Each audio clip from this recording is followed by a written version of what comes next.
भाईजान आज जो मैं आपको मूवी एक्सप्लेन करने जा रहा हूँ वो है प्रोजेक्ट पावर। अच्छा भाईजान, ये मूवी जो है ना बड़ी कम्प्लेक्स है, यानी इसमें एक इवेंट ख़त्म होने से पहले जो है ना दूसरा इवेंट स्टार्ट हो जाता है। तो इसे एक्सप्लेन करना बड़ा मुश्किल है। तो मैं आपको उसका नहीं एक्सप्लेन करूँगा कि शुरू में ये होता है फिर ये होता है। नहीं, मैं इस जो मूवी है उसके तीन जो मेन करेक्टर्स हैं उनको पकड़ूंगा और उनकी जो मतलब पूरी मूवी में स्टोरी है उसको एक्सप्लेन करके एक पॉइंट पे ला के फिर वहाँ से स्टोरी को कंटिन्यू करूँगा, ठीक है? क्योंकि स्टोरी इसकी जो है ना बहुत कम्प्लेक्स है कि जो फिल्म मेकर्स है ना उन्होंने बस ये फिल्म ख़त्म करने की किया लगता है। भाई इस मूवी का पहले मैं आपको ओवरव्यू देता चलूँ। भाई इस मूवी में होता ये है कि इसमें जो है ना एक पिल होती है जिसे खा के इंसान के अंदर 5 मिनट के लिए ताकत आ जाती है, कोई सुपर पावर आ जाती है। और ये जिस सारे प्रोजेक्ट में चल रही होती है ना, मतलब ये पिल्स को बना के कस्टमर तक देना, पिल्स को बनाना है, सारे प्रोजेक्ट का नाम होता है जेनेसिस। जो सारी पिल है ना भाईजान ये एक शहर में फैल जाती है और शहर के जो सारे लुटेरे हैं ना वो इस पिल्स को लेते हैं और गलत काम करते हैं, मसलन चोरियां करते हैं और दूसरे काम करते हैं। हम पहले इस फिल्म के तीन करेक्टर्स पे आए हैं। तीन करेक्टर्स हैं, एक है मेजर जिसका नाम आर्ट है, फ्रैंक जो कि एक पुलिस ऑफिसर होता है, रॉबिन जो कि काम सी लड़की होती है। पहले मैं आर्ट यानी मेजर की स्टोरी आगे बताता हूँ। ये एक एक्स आर्मी ऑफिसर होता है और इसको अपनी बेटी की तलाश होती है क्योंकि इसकी बेटी को जेनेसिस प्रोजेक्ट वालों ने किडनैप कर लिया था, क्योंकि इसकी बेटी का डीएनए काफ़ी सुपर डीएनए था, यानी इसकी बेटी एक सुपर ह्यूमन थी और एक एक्स आर्मी ऑफिसर होता है। तो इसलिए अपनी बेटी को जो है ना उन जेनेसिस वालों से बचाने के लिए जो है ना एक मिशन पे निकला होता है। फिर हम आते हैं रॉबिन पे। रॉबिन एक काम से लड़की होती है, ये भी एक ड्रग डीलर होती है, लेकिन ये जो है ना मजबूरी की वजह से काम कर रही होती है क्योंकि इसका बाप तो होता नहीं, मर गया होता है और इसकी माँ को डायबिटीज़ होता है। तो इसने जो है वो अपना घर चलाने के लिए, अपने माँ के इलाज के लिए इसको पैसे चाहिए होती हैं, तो ये इस वजह से ड्रग बेचती होती है। फिर हम आते हैं एक फ्रैंक जो कि पुलिस ऑफिसर है। ये भी अपने शहर का जो है ना बड़ा पैट्रियोटिक पुलिस ऑफिसर होता है, यानी इसको अपने शहर की बड़ी फिक्र होती है। लेकिन ये भी जो है ना रॉबिन से ड्रग्स लेता होता है क्योंकि उस शहर के सारे चोरों के पास कोई ना कोई सुपर पावर होती है तो हमेशा इनको हरा देते हैं। तो रॉबिन से ड्रग्स लेता है और फिर जो है ना उसके अंदर भी कोई सुपर पावर आ जाती है, तो वो इस वजह से जो है ना उन चोरों को हराने के लिए जो है ना ये ड्रग्स यूज़ करता है। इन शॉर्ट ये जो है ना ड्रग्स का अच्छा इस्तेमाल करता है और काफ़ी अच्छा पुलिस ऑफिसर होता है और इसकी और रॉबिन की जो है ना काफ़ी दोस्ती होती है। अब मूवी शुरू होती है भाईजान। आर यानी मेजर एक लड़का है जिसका नाम न्यूट होता है, उसके पास पहुंचते ही न्यूट भी जो है ड्रग डीलर भी होता है, ड्रग एडिक्ट भी होता है। इसका मेजर जो है वो न्यूट पे जो है ना गन पॉइंट कर लेता है और उसे बस इतना कहता है मुझे अपने सप्लायर का नाम था, और उसे एक बिगी नामी लड़के का पूछता है। तो न्यूट सब यहाँ पे ड्रग खा लेते हैं और जलने वाले आदमी बन जाते हैं, यानी उसके अंदर से आग निकलती है। तो भाईजान यहाँ पे आर्ट यानी मेजर और न्यूट की लड़ाई होती है, लेकिन वही आर्ट जो है वो न्यूट को मारता है और न्यूट वैसे ही मर जाना था क्योंकि उसने ड्रग की ओवरडोज कर ली हुई थी। अब वहाँ से निकलते हुए आर्ट जो है न्यूट का सेल फोन उठा के ले आता है और वो जो है उसके फ़ोन से देखना चाह रहा होता है कि इस ड्रग का डीलर कौन है, किससे ड्रग लेता है। तो भाई जन हमें यहाँ पे पता चलता है कि जो रॉबिन है वो न्यूट की कज़न है और ये दोनों ही ड्रग डीलर है और रॉबिन जो है न्यूट को ड्रग्स दे दी होती है। तो जो है आर्ट वो न्यूट के फ़ोन से रॉबिन को एक जगह पे बुलाता है और उसको वहाँ से किडनैप कर लेता है, एक जगह से किडनैप कर लेता है और उससे पूछता है कि तुम अब किससे ड्रग लेती हो। तो फिर जो रॉबिन है वो उसे एक लोकल ड्रग डीलर के पास लेके जाती है।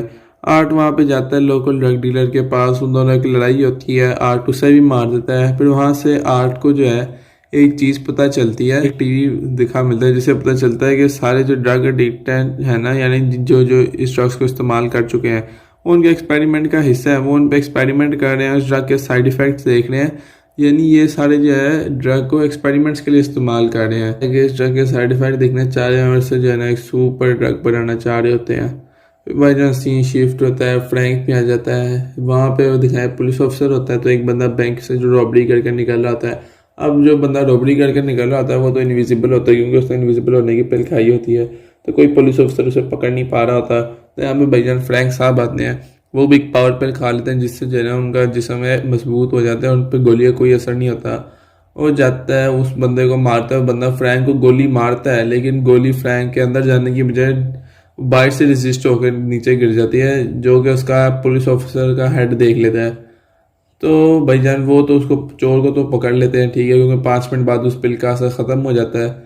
फिर जब वो हेड फ्रैंक से मिलता है तो फ्रैंक को फायर कर देता है, लेकिन फ्रैंक उसे अपनी बातों में मनवा लेता है और उसे बातें करना शुरू हो जाता है। तो फिर उस बंदे का वहाँ पे जो पुलिस का हेड होता है ना, वो फ्रैंक को बताता है कि इस पिल का जो वो ऑनर है ना, सप्लायर है, मेन सप्लायर, और ये बंदा है उसको आर्ट की फ़ोटो दिखाता है, यानी उसको बताता है कि जो आर्ट यानी मेजर है ना, ये इस ड्रग का सप्लायर है, हालांकि ऐसा होता नहीं है।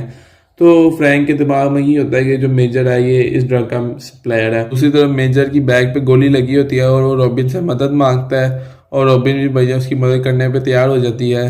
फिर वो एक जगह पे जाते हैं जहाँ पे वो लड़का जिसका नाम बिगी होता है, मेजर की जिसको तलाश होती है, वो वहाँ पे चले जाते हैं। वो एक क्लब में होते हैं, ठीक है। बिगी जो है ना यहाँ पे इनको और पावर पिल्स दिखा रहा होता है, यानी बता रहा होता है कि अभी इस पिल को खाने से सिर्फ 5 मिनट की पावर आएगी ना, लेकिन हम फ्यूचर में ऐसी ड्रग्स बना रहे हैं कि जिसको बस एक मरतबा खाओ और आपके लिए लाइफ टाइम जो है ना सुपर पावर आ जाएंगी, ठीक है। यहाँ पे जो है भाई मेजर को बड़ा गुस्सा आता है, यहाँ पे लड़ाई होती है और वो बिगी को भाईजान मार देता है और बिगी अपनी ओवरडोज की वजह से ही मर जाता है क्योंकि उसने ज़्यादा ड्रग खा ली होती है। यहाँ पे भाईजान फ्रैंक आते हैं और जो है उसको आर्ट को जो है पकड़ के ले जाते हैं क्योंकि उसको लगता है कि आर्ट ही जो है ना इस ड्रग का सप्लायर है। तो आर्ट उसे बताता है कि भाईजान मैं इस ड्रग का सप्लायर नहीं हूँ, ये तो मुझसे किसी ने झूठ बोला है, मैं तो सिर्फ अपनी बेटी जिसका नाम ट्रेसी है उसको ढूंढ रहा हूँ जो कि इन जेनेसिस के हाथ प्रोजेक्ट वालों के हाथ में है। तो भाईजान यहाँ पे ये फ्रैंक उसकी बात मान लेता है और उसके प्लान के मुताबिक वो अमल करने पे तैयार हो जाता है। वो कहता है कि हमें थोड़े टाइम बाद, जैसा कि हमने जेनेसिस प्रोजेक्ट वालों के बंदे बिगी को मार दिया, उनका सारा वो जो एक्सपेरिमेंट था, सारा जो उनका प्रोजेक्ट था हमने फेल कर दिया, तो वो हमें पकड़ने आएंगे। फ्रैंक भी इस बात में मान जाता है। सही होता है, वो जेनेसिस प्रोजेक्ट वाले उसको पकड़ लेते हैं, ठीक है। अब क्या होता है जब उसको गाड़ी से पकड़ते हैं ना, तो गाड़ी में फ्रैंक नहीं होता, फ्रैंक पहले ही निकल गया होता है क्योंकि मेजर ने उसे एक सारा प्लान बताया होता है। वो मेजर को उठा के एक कमरे में ले जाते हैं। यहाँ पे मेजर भी एक पिल जो है ना अपने पास रख लेता है, ये इस पिल को खाने से आपके अंदर पिस्टल श्रिम्प की पावर आ जाएगी। अब जिन लोगों को पिस्टल श्रिम्प का नहीं पता भाईजान गूगल कर लो, काफ़ी स्ट्रॉन्ग एनिमल है और काफ़ी छोटा एनिमल है। वहाँ से सारे आर्ट के पास भी एक पिल होती है और फ्रैंक भी अपने पास एक पिल रख लेता है हिफाजती तौर पे कि कहीं उसे ज़रूरत ना पड़ जाए।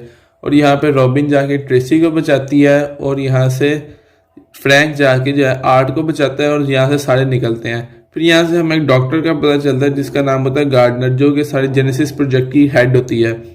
वो जो है अब आर्ट को मारने लगती है, तो आर्ट जो है ना पिस्टल श्रिम्प वाली जो है वो पिल खा लेता है। और जैसे आपको नहीं पता, पिस्टल श्रिम्प के अंदर पावर होती है कि वो जो है ना काफ़ी ज़्यादा जो है ना वो अपने अंदर से हीट निकाल सकता है, यानी सूरज से भी ज़्यादा जो है ना अपने अंदर से हीट निकाल सकता है। पिस्टल श्रिम्प की एक पावर होती है।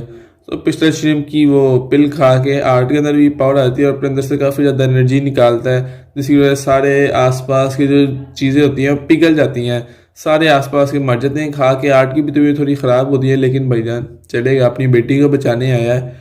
फिर भाईजान दिखाया वहाँ से एस्केप करते हैं। लड़ाई बड़ी होती है उनकी शिप पे, वो मैं आपको बताया नहीं क्योंकि आधी फिल्म तो भाईजान लड़ाई में ही गुजर गई है।